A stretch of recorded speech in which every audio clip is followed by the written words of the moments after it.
வாங்க ஃப்ரெண்ட், ஜிஆர்டிக்கு உங்களை அன்புடன் வரவேற்கும். மீண்டும் தங்கத்தோட விலை பார்த்தீங்கன்னா சரிவு பாதைக்கு திரும்பினது மட்டும் இல்லாமல் தொடர்ந்து சரிவதற்கான வாய்ப்புகளும் சூழலும் அதிகமாக இருக்குது. இதே வேளையில் பார்த்தீங்கன்னா நம்மளுக்கு வந்து வெள்ளியோட விலை ஒரு அதிரடி ஏற்றத்தில் காணப்படுது. இதற்கான காரணம் என்ன, மேலும் சரிய வாய்ப்புகள் பற்றிலாம் தெரிஞ்சுக்க நம்ம சேனலை சப்ஸ்கிரைப் பண்ணுங்கள். வீடியோ ஒரே ஒரு லைக் போடுங்க.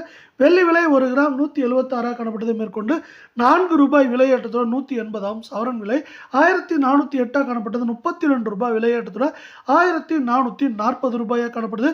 வெள்ளியோட விலை ஒரே நாளில் 4000 ரூபாய் அப்படிங்கிற அதிரடி ஏற்றத்தில் கிலோவுக்கு காணப்பட்டாலும் மேற்கொண்டு இந்த வாரத்தை பொறுத்தவரை வெள்ளியோட விலையானது 1,85,000 1,70,75,000 வரை இருக்க வாய்ப்புகள் 88% இருக்கு. இதே வேலை அடுத்து 24 தங்கம் 1 கிராம் 12,873 காணப்பட்டது. 33 ரூபாய் சரிவோட 12,840 ரூபாயாக காணப்படுது.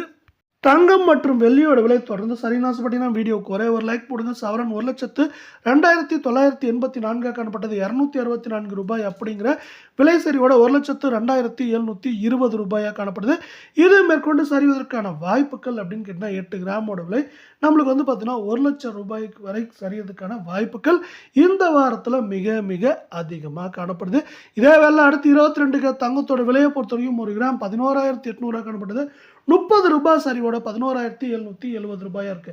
தங்கம் மற்றும் வெள்ளியோட விலை தொடர்ந்து கடுமையாக சரின்னு ஆசைப்பட்டீங்கன்னா நம்ம வீடியோவுக்கு ஒரே ஒரு லைக் போடுங்க. 8 கிராம் 94,400 காணப்பட்டது. 240 ரூபாய் அப்படிங்கிற சரிவோட 94,160 ரூபாயாக காணப்படுது. இது மேற்கொண்டு சரியறதுக்கான வாய்ப்புகளும் சூழலும் மிக மிக அதிகமாகவே காணப்படுது. இது மேற்கொண்டு அதிகபட்சமாக 90,000 91,000 வரை இந்த வாரத்தில் சரிவதற்கான வாய்ப்புகள் மிக மிக அதிகமாக காணப்படுது. அது மட்டும் இல்லாமல் இது எந்த ரேஞ்சில் சரியும் அப்படிங்கிறதையும் இப்போ பார்த்துருக்கோம். அதே போல் இந்த சரிவை சந்திக்கிறதுக்கான வாய்ப்புகள் என்னென்ன அப்படிங்கிறத பார்க்கலாம். முக்கியமாக 2 வாய்ப்புகள் சொல்லலாம். ஒன்று வந்து பார்த்தீங்கன்னா உலக சந்தையில் தங்கத்தோட விலையானது மீண்டும் சரிவை சந்திக்க ஆரம்பிச்சிச்சு. இது வந்து பார்த்தீங்கன்னா கடந்த 3-4 வாரங்களாகவே இப்படி தான் இருக்குது. திடீர்னு அதிரடியான ஏற்றம், அதற்கு பின்னாடி பார்த்தீங்கன்னா அதிரடியான கடுமையான சரிவு அப்படின்னு வந்து மாறி மாறி இருந்துகிட்டே இருக்குது. அதே போல் அதுதான் இந்த வாரத்தில் மீதம் இருக்கிற நாட்களில் தொடர்வதற்கான வாய்ப்புகளும் சூழலும் மிக மிக அதிகமாக காணப்படவில்லை. மீண்டும் அமெரிக்க பங்குச்சந்தையானது 47,450 புள்ளிகளை கடந்து உயர்ந்துட்டே இருக்கு. இது தொடர்ந்து உயர்வதற்கான வாய்ப்புகளும் அதே போல தொடர்ந்து உயர்ந்துட்டும் இருக்கும். காரணத்தால் என்ன ஆகுதுன்னா இப்போ வந்து பங்குச்சந்தையில் அதிகமான முதலீடுகள் வரப்போகுது.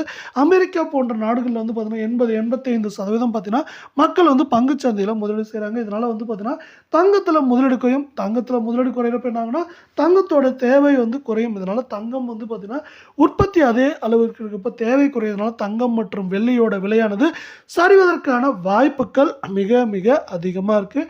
அதே நேரத்தில் வந்து பார்த்தீங்கன்னா ஒரு சில பேர் வந்து பார்த்தீங்கன்னா இப்போ தங்கத்தை சேல் பண்ணிட்டு இருக்காங்க. ஏன்னா பார்த்தீங்கன்னா அவங்க முன்னாடி நல்ல குறைவான விலையில் வாங்கிட்டு இப்போ வந்து லாபம் தரும் விதமாக அதை சேல் பண்ணிட்டு அதை வந்து பங்குச்சந்தையில் முதலீடு செய்கிறாங்க. இதனால் அவர்களுக்கு அதிகமான லாபங்கள் கிடைக்கும். இதனால் தங்கம் மற்றும் வெள்ளியோட விலை மேற்கொண்டு தொடர்ச்சியாக சரிவதற்கான வாய்ப்புகள் இந்த வாரத்தில் அதிகம்.